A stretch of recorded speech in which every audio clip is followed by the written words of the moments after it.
हाल ही के सालों में की गई एंडोक्राइन और इम्यूनोलॉजिकल रिसर्चेस में ये पाया गया है कि डिप्रेस्ड पेशेंट्स के ब्लड में inflammatory cytokines levels consistently high पाए जाते हैं। इतना ही नहीं, हार्ट डिसीजेस, डायबिटीज और रूमेटॉइड आर्थराइटिस जैसी क्रॉनिक बीमारियों में, इवन सुसाइडल पेशेंट्स में भी इन्फ्लेमेटरी साइटोकाइन्स के एलिवेटेड लेवल्स मिलते हैं। और तो और कोविड-19 के सीवियर केसेस में जिन भी लोगों ने अपनी जान गंवाई, उन सभी में साइटोकाइन स्ट्रॉम के रूप में यही इन्फ्लेमेटरी साइटोकाइन्स एक्सेस में पाए गए थे। अब सवाल उठता है, आखिर ये इन्फ्लेमेटरी साइटोकाइन्स चीज क्या है और क्या सच में कोई साइलेंट लिंक है हमारी बॉडी में इनके बढ़ने और क्रॉनिक डिसीजेस और मेंटल डिसऑर्डर्स के ऑनसेट के बीच में? और अगर ऐसा है तो क्या हम इन्फ्लेमेटरी साइटोकाइन्स के लेवल्स की जांच कर पहले ही प्रिवेंटिव मेजर्स ले सकते हैं? इस वीडियो में इन्हीं सवालों के जवाब हम ढूंढेंगे। साथ ही हेल्थ केयर और प्रिवेंशन को लेकर आपको बहुत सजग बनाने वाली जानकारियां देंगे।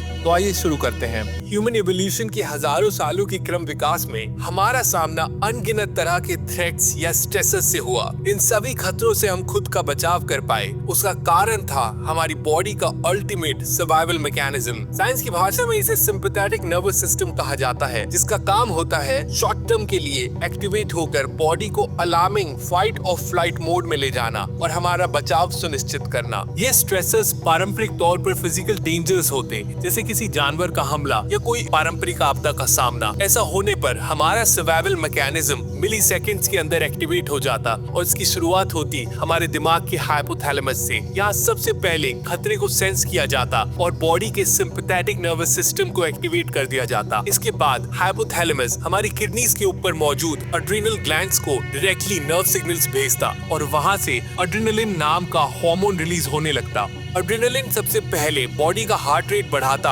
और ब्लड प्रेशर को शूट कर देता। इससे ज्यादा ऑक्सीजनेटेड ब्लड मसल्स और ब्रेन्स तक पहुंचने लगता और बॉडी रिफ्लेक्सेस शार्प हो जाते। साथ ही हमारी सिचुएशनल अवेयरनेस भी इम्प्रूव हो जाती। यहाँ से बॉडी में खतरे की घंटियां बजने लगती और सर्वाइवल इमरजेंसी डिक्लेयर हो जाती। एड्रेनालिन के जरिए बॉडी खतरे के इनिशियल रिस्पॉन्स देने के लिए तो तैयार हो जाती है, पर इस रिस्पॉन्स को सस्टेन करने के लिए बॉडी को जरूरत होती है एक खास स्ट्रेस हार्मोन की, वो भी कहीं ज्यादा क्वांटिटी में, जिसके लिए हमारा हाइपोथैलेमस HPA एक्सिस नाम की एक पूरी प्रक्रिया शुरू करता है, जिसमें एक बड़े रिस्पांस को तैयार करने के लिए हाइपोथैलेमस पहले खुद एक सिग्नलिंग हार्मोन रिलीज करता है CRH, जो दिमाग में ही मौजूद पिट्यूटरी ग्लैंड को भेजा जाता है एम्पलीफाई करने के लिए। इस मैसेज को एम्पलीफाई कर पिट्यूटरी ग्लैंड एक नया सिग्नलिंग हार्मोन रिलीज करता है ACTH, जो एड्रिनल ग्लैंड तक पहुंचता है और उसके बाद एड्रिनल ग्लैंड कोर्टिसोल नाम का स्ट्रेस हार्मोन रिलीज करने लगता है। कोर्टिसोल नाम का ये स्ट्रेस हार्मोन बॉडी के अलग अलग सेल्स में मौजूद एक खास रिसेप्टर ग्लूकोकॉर्टिकॉइड के साथ बाइंड करने लगता और पूरी बॉडी को स्ट्रेसफुल इवेंट के लिए तैयार करता, जिसके बाद सबसे पहले हमारा लिवर बॉडी को इंस्टेंट एनर्जी देने के लिए ग्लूकोनियोजेनेसिस नाम का एक प्रोसेस शुरू करता, जिसमें हमारा लिवर नॉन कार्बोहाइड्रेट सोर्सेस से ग्लूकोज बनाने लगता, जिससे हमारी ब्लड शुगर स्पाइक होती और हमें इंस्टेंट एनर्जी मिलने लगती। साथ ही कोर्टिसोल बॉडी के पेन रिसेप्टर्स को भी सप्रेस कर देता और हमारी बॉडी के नेचुरल पेन किलर एंडोर्फिन यानी फील गुड हार्मोन के लेवल्स को भी बढ़ाने लगता, जिसके बाद हमारा पेन परसेप्शन कुछ समय के लिए बिल्कुल खत्म हो जाता और चोट लगने पर भी हमें दर्द महसूस नहीं होता। और तो और कोर्टिसोल के कारण हमारे दिमाग का इमोशनल सेंटर एमिगडाला और memory formation centre hippocampus hyper active हो जाते, जिससे हमारा मूड अचानक से रेगुलेट हो जाता और हम खतरे को लेकर एक सही इमोशनल रिस्पॉन्स क्रिएट कर पाते और साथ ही करंट स्ट्रेसफुल इवेंट की एक स्ट्रॉन्ग मेमोरी बन जाती, जो कि फ्यूचर के स्ट्रेसफुल इवेंट्स में हमें और अच्छी टैक्टिक्स अपनाने में मदद करती। इस सब के अलावा एक और खास तरह की प्रक्रिया शुरू होती हमारे इम्यून सिस्टम में, जिसमें हमारे इम्यून सेल्स द्वारा एक खास मैसेंजर प्रोटीन इन्फ्लेमेटरी साइटोकाइन्स को रिलीज किया जाता, जो हमारी इम्यूनिटी के ही फर्स्ट लाइन ऑफ डिफेंस न्यूरोफिल्स को एक्टिवेट करता। ये न्यूरोफिल्स कंट्रोल्ड इन्फ्लेमेशन शुरू करते ताकि बॉडी में मौजूद किसी भी तरह के इन्फेक्शंस और फॉरेन बॉडीज को खत्म किया जा सके। और साथ ही कोर्टिसोल बॉडी में ग्रोथ फैक्टर्स को भी स्टिमुलेट कर देता, जिससे इंजरीज की रिपेयर भी तेज हो जाती। कुछ समय बाद जब खतरा टल जाता तो हमारे दिमाग में मौजूद हिपोथैलेमस HPA एक्सिस की प्रक्रिया को रोकने के लिए एक नेगेटिव फीडबैक लूप शुरू करता और कोर्टिसोल सिक्रीशन को सप्रेस कर दिया जाता। कोर्टिसोल हार्मोन के लेवल्स गिरने के बाद हमारा लिवर ग्लूकोनियोजेनेसिस की प्रक्रिया बंद कर देता जाता और हमारी ब्लड शुगर ड्रॉप होकर स्टेबलाइज करने लगती और बॉडी का पेन परसेप्शन भी वापस आ जाता। साथ ही दिमाग का इमोशन और मेमोरी सेंटर भी अपनी हाइपर एक्टिविटी को बंद कर स्टेबलाइज करने लगते।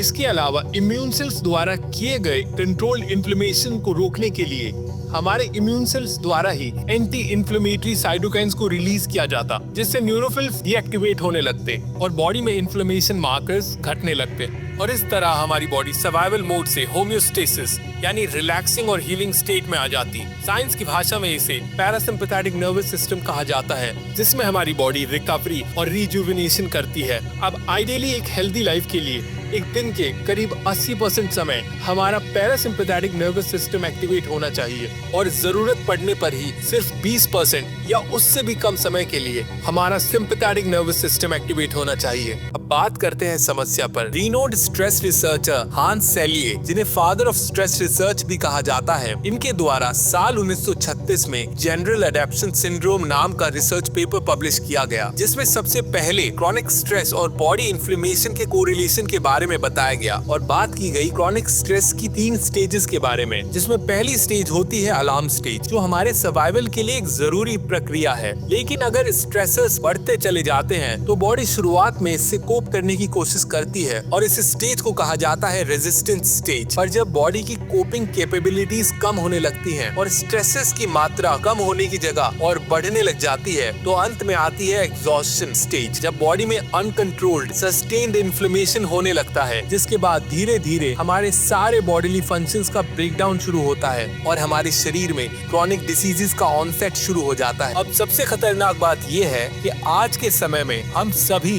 हांस सेलिए द्वारा बताई गई स्ट्रेस के तीसरी स्टेज यानी एग्जॉस्शन स्टेज में है, जिससे ये तय है या तो हम क्रॉनिक डिसीजेस का शिकार बनने वाले हैं या ऑलरेडी बन चुके हैं। देखिए, आज के मॉडर्न लाइफस्टाइल में हमारा अल्टीमेट सर्वाइवल मैकेनिज्म ही हमारा सबसे बड़ा दुश्मन बन चुका है। आइए जानते हैं कैसे। इस मॉडर्न लाइफस्टाइल में हमारी जिंदगी कांस्टेंट स्ट्रेसेस से भरी हुई है। Financial pressure, relationship challenges, workload, screen addiction के साथ साथ डिस्टर्ब्ड स्लीप साइकिल, ये सब आज की मॉडर्न जिंदगी के न्यू नॉर्मल है। मॉडर्न लाइफ स्ट्रेसेस चाहे लाइफ थ्रेटनिंग ना हो, पर हमारे दिमाग में मौजूद हाइपोथैलेमस उन्हें एक थ्रेट के रूप में ही परसीव कर हमारे सर्वाइवल मैकेनिज्म को लगातार एक्टिवेटेड रखता है, जिससे हमारी बॉडी के एंडोक्राइन सिस्टम में HPA एक्सिस की प्रक्रिया लगातार चलती रहती है, जो कारण बनती है हमारे सिस्टम में एक्सेस कॉर्टिसोल के रिलीज होने का। साइंस की भाषा में इसे कॉर्टिसोल डिसरेगुलेशन कहा जाता है। अब एक्सेसिव कॉर्टिसोल के कारण हमारे इम्यून सेल्स ज्यादा प्रो इन्फ्लेमेटरी साइटोकाइन्स को रिलीज करते हैं, जो हमारी इम्यूनिटी के फर्स्ट लाइन ऑफ डिफेंस न्यूरोफिल्स को लगातार स्टिमुलेटेड रखते हैं, जिस कारण से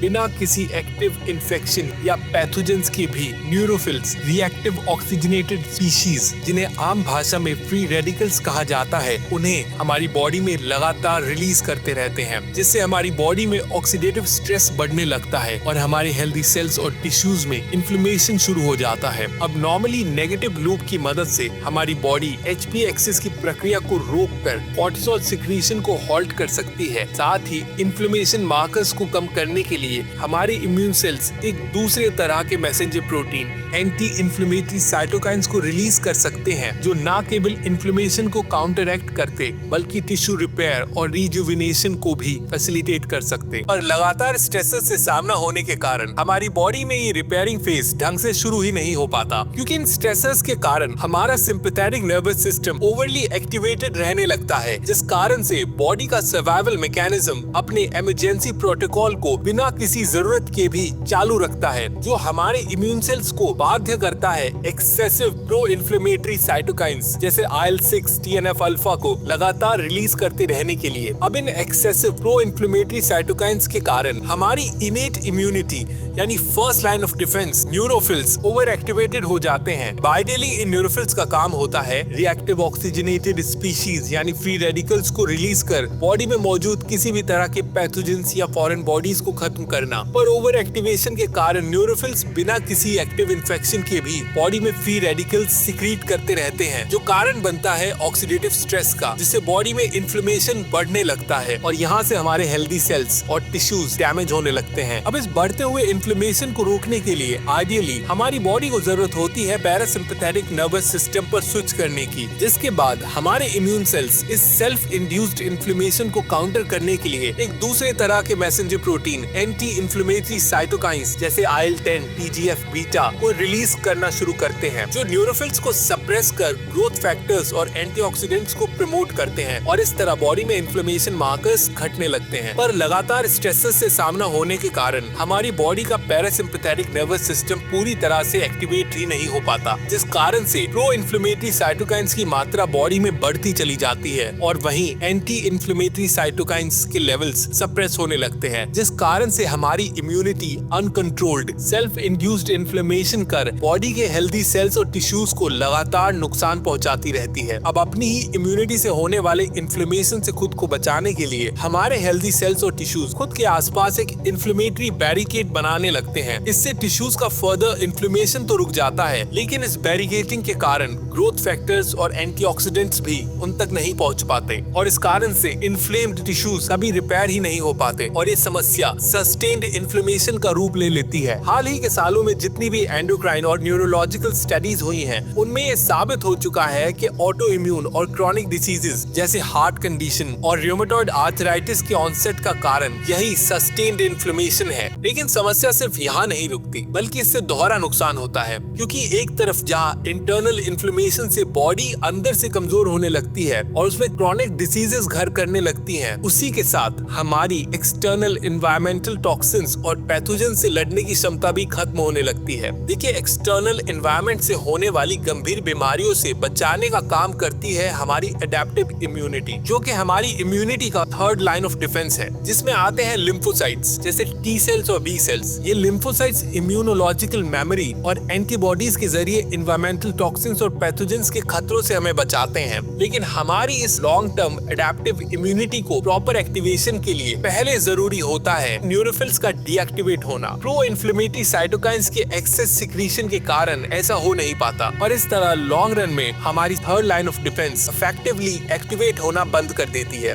और इस तरह हम एक्सटर्नल एनवायरनमेंट से होने वाली गंभीर बीमारियों के इजी टारगेट बनने लगते हैं। इसका नतीजा ये होता है कि बॉडी इंटरनली और एक्सटर्नली दोनों तरह से वल्नरेबल हो जाती है। लेकिन ये समस्या सिर्फ यहाँ भी नहीं रुकती, बल्कि इन प्रो इन्फ्लेमेटरी साइटोकाइंस के सस्टेन्ड एलिवेशन के कारण हमें न्यूरोलॉजिकल और साइकोलॉजिकल प्रॉब्लम्स भी झेलनी पड़ती हैं। क्रॉनिक स्ट्रेस के कारण पनपा ये इन्फ्लेमेशन हमारे दिमाग में मौजूद इमोशन सेंटर, एमिगडाला और मेमोरी फॉर्मेशन सेंटर, हिपोकैम्पस को ओवर एग्जॉस्ट कर देता है। इसका नतीजा ये होता है कि हमारी इमोशंस को रेगुलेट करने की क्षमता डिक्लाइन करने लगती है, साथ ही नई मेमोरीज बनाने और नए एक्सपीरियंसेस को एक्सेप्ट करने की क्षमता भी धीरे धीरे कम हो जाती है। इस इमोशनल और कॉग्निटिव इंस्टेबिलिटी के कारण हमारे अंदर anxiety, depression, even suicidal tendencies तक पनपने लगती हैं और ये कॉर्टिसोल डिसरेगुलेशन कारण बनता है क्रॉनिक स्ट्रेस का। अब बात करते हैं इस समस्या के समाधान की, लेकिन उससे पहले हमें ये जानना होगा कि करंटली हमारी बॉडी में क्रॉनिक सिस्टेमिक इन्फ्लेमेशन किस स्तर पर है, जिसके लिए हम मेजरली 4 रूटीन वेलनेस टेस्ट करा सकते हैं जो इनडायरेक्टली बॉडी में क्रॉनिक इन्फ्लेमेशन को सिग्निफाई करते हैं। जिसमें सबसे पहले आता है C reactive protein test. Excess pro inflammatory cytokines के रिस्पॉन्स में हमारे लिवर द्वारा इस प्रोटीन को सिक्रीट किया जाता है, जो कि एक कारगर इन्फ्लेमेशन मार्कर है। दूसरा, ALT और AST एंजाइम्स के लेवल्स को जांचने के लिए लिवर फंक्शन टेस्ट। तीसरा, ब्लड में लिपिड बैलेंस और फैट की जांच के लिए लिपिड प्रोफाइल। और चौथा, ब्लड शुगर लेवल्स के लिए फास्टिंग ग्लूकोज और HbA1c टेस्ट। पर अगर आप लंबे समय से किसी अनएक्सप्लेन्ड पेन, क्रॉनिक फैटिग या रेकरेंट इन्फेक्शन को झेल रहे हैं, तो आप IL-6 और TNF अल्फा नाम के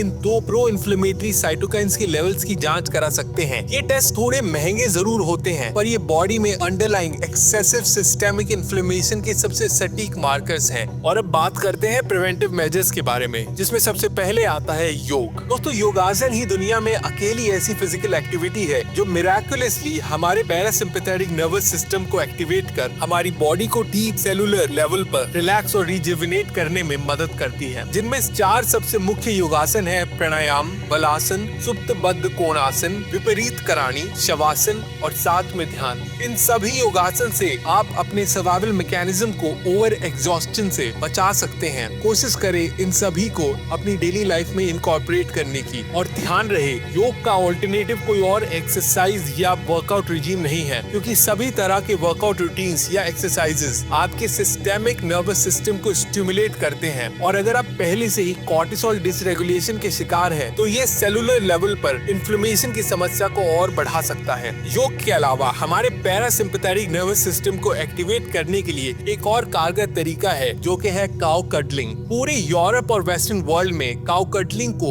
एक थेरेपी की तरह यूज किया जा रहा है और इसको लेकर अनेकों साइंटिफिक स्टडीज भी पब्लिश की जा चुकी हैं, जो ये साबित करती हैं कि गाय के क्लोज प्रॉक्सिमिटी में आने भर से इंस्टेंटेनियसली हमारे शरीर में होलिस्टिक हीलिंग शुरू हो जाती है। पर विडंबना की बात यह है कि सेल्फ लोडिंग से ग्रसित हम भारतीय खुद की ही योग परंपरा और अपनी गौ माता के महत्व को समझने की जगह उससे मुंह मोड़ते जा रहे हैं। और अब बात करते हैं दूसरे और बहुत जरूरी प्रिवेंटिव मेजर की। देखिए, हमारे बॉडी सेल्स हर समय सेलुलर रेस्पिरेशन और मेटाबॉलिक एक्टिविटीज के दौरान फ्री रेडिकल्स रिलीज करते हैं, जो कि एक नेचुरल बाय प्रोडक्ट है। फ्री रेडिकल्स मॉलिक्यूलर लेवल पर positively charged highly reactive molecules होते हैं, क्योंकि इनके पास एक अनपेयर्ड इलेक्ट्रॉन की कमी होती है। अब इस अनपेयर्ड इलेक्ट्रॉन को पूरा करने के लिए हमारी बॉडी नेचुरल एंटीऑक्सीडेंट्स बनाती है, जो कि मॉलिक्यूलर लेवल पर नेगेटिवली चार्ज्ड होते हैं, और इस तरह हमारी बॉडी इन फ्री रेडिकल्स को न्यूट्रलाइज कर देती है। और ये प्रक्रिया इसी तरह लगातार चलती रहती है।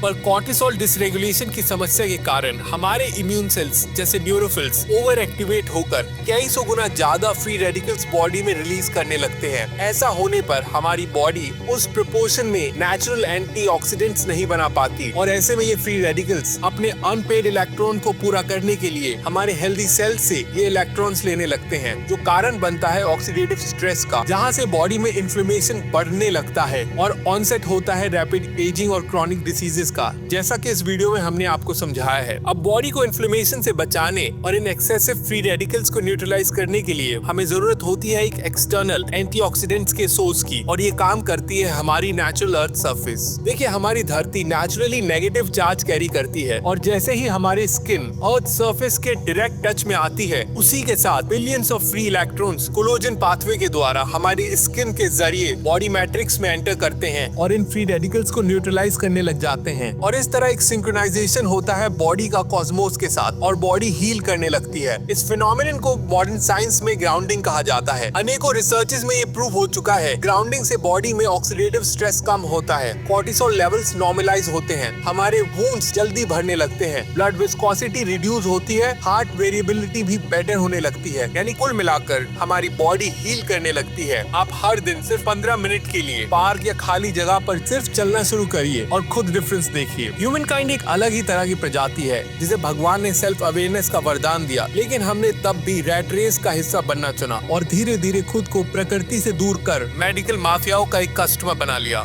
आई होप इस वीडियो में मिली जानकारी आपके कुछ काम आ पाए। ऑन दैट थॉट हम लेते हैं आपसे विदा। अगर आपको हमारा कंटेंट पसंद आया है और इससे आपको कुछ वैल्यू मिली है, तो हम चाहते हैं कि आप इस चैनल की रीच को बढ़ाने में हमारी मदद करें और अपने फ्रेंड्स एंड फैमिली ग्रुप्स में इस वीडियो को शेयर करें। साथ ही कमेंट कर बताएं अपने विचार। धन्यवाद।